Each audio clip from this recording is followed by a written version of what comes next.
മലയാളത്തിലെ പ്രമുഖ വാർത്താ ചാനലുകളിൽ ഒന്നായ റിപ്പോർട്ടർ ടിവി അതിന്റെ ചരിത്രത്തിലെ ഏറ്റവും വലിയ പ്രതിസന്ധിയിലൂടെയാണ് കടന്നുപോകുന്നത്. ചാനലിന്റെ സുരക്ഷാ ക്ലിയറൻസ് കേന്ദ്ര ആഭ്യന്തര മന്ത്രാലയം റദ്ദാക്കിയ വാർത്ത പുറത്തു വന്നതോടെ ചാനലിന്റെ ഭാവി തന്നെ അനിശ്ചിതത്വത്തിലായിരിക്കുകയാണ്. 2020 അധ്യക്ഷനും കിറ്റക്സ് ഗ്രൂപ്പ് മാനേജിംഗ് ഡയറക്ടറുമായ സാബു എം ജേക്കബ് നൽകിയ ഹർജി പരിഗണിക്കവെ കേരള ഹൈക്കോടതിയിലാണ് കേന്ദ്ര സർക്കാർ ഈ നിർണായക വിവരം അറിയിച്ചത്. ഒരു സാറ്റലൈറ്റ് ചാനലിനെ സംബന്ധിച്ചിടത്തോളം അതിനെ നട്ടെല്ലെന്ന് വിശേഷിപ്പിക്കാവുന്ന സുരക്ഷാ ക്ലിയറൻസ് നഷ്ടപ്പെടുന്നത് ചാനലിന്റെ നിലനിൽപ്പിനെ തന്നെ ബാധിക്കുന്ന ഒന്നാണ്.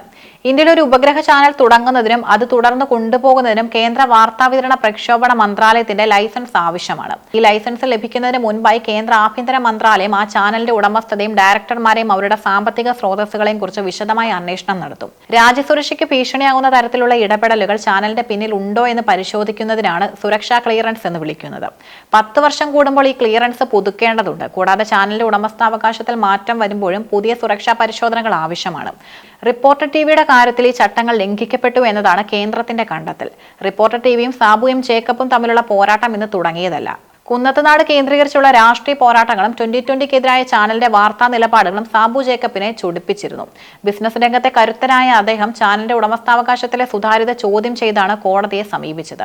ചാനൽ പുതിയ മാനേജ്മെന്റിലേക്ക് മാറിയപ്പോൾ നിയമപരമായ നടപടിക്രമങ്ങൾ പാലിച്ചിട്ടില്ലെന്നും യഥാർത്ഥ ഉടമകൾ ആരാണെന്ന് വ്യക്തമല്ലെന്നും അദ്ദേഹം ആരോപിച്ചു.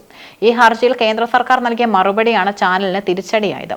ചാനലിന്റെ സുരക്ഷാ ക്ലിയറൻസ് നിലവിൽ റദ്ദാക്കിയിരിക്കുകയാണെന്ന് കേന്ദ്രം കോടതിയിൽ വാക്കാൽ വ്യക്തമാക്കി. റിപ്പോർട്ടർ ടിവിയുടെ മുൻ ലൈസൻസറായിരുന്ന MV നികേഷ് കുമാറിൽ നിന്നും പുതിയ മാനേജ്മെന്റിലേക്ക് ഉടമസ്ഥാവകാശം മാറിയപ്പോൾ ഉണ്ടായ വീഴ്ചകളാണ് കേന്ദ്രം ചൂണ്ടിക്കാട്ടുന്നത്.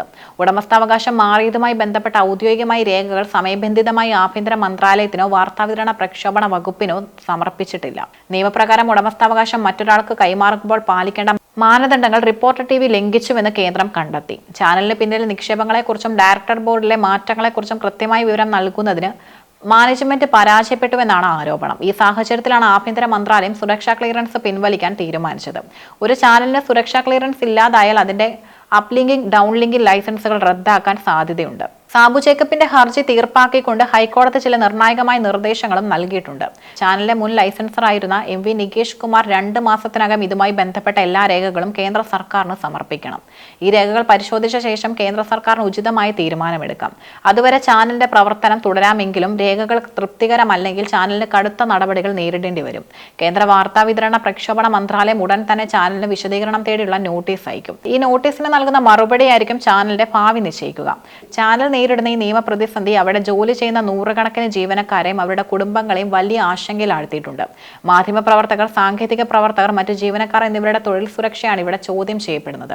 മാനേജ്മെന്റിന്റെ ഭാഗത്തു നിന്നുണ്ടായ സാങ്കേതികമായോ അല്ലാതെയുള്ള വീഴ്ചകൾ ജീവനക്കാർ ബലിയാടാകേണ്ടി വരുമോ എന്ന ഭീതിയും നിലനിൽക്കുന്നു. കൂടാതെ ചാനലിന്റെ പരസ്യ വരുമാനത്തെയും ഈ വിവാദം ബാധിക്കും.